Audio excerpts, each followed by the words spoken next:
no, you're absolutely right. There's so many areas of this, around resilience that I think is important. Obviously, learning not to be successful every time or get things 1000% correct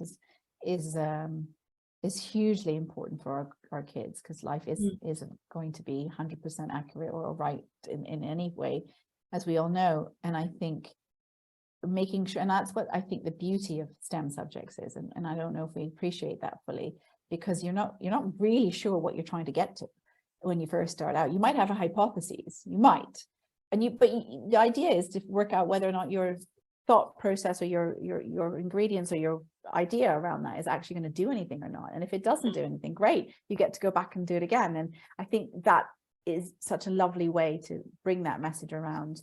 If you fail once, if you fall once, get up twice, or whatever. So fall 7, get up 8. You're not going to stop. I hope not, because you become so invested in your hypotheses, or you get so invested in your idea. And when you start to see small increments of success, I think that's what hopefully gives children the idea that, okay, we got this much closer when we did it this way. How about if we change things this way? But again, that only happens when we encourage dialogue and exchange and collaboration and different viewpoints from different angles. And I think the idea that we are having, this conversation because the world is 50% female at least, and all the jobs are not being fairly distributed. And what we're doing is we're getting policies, or we're getting careers that are made with half the population not considered.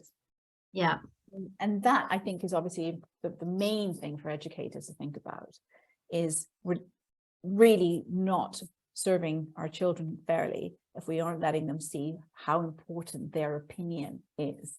And I think maybe kids don't realize that their voice matters as much as we should give it value, maybe.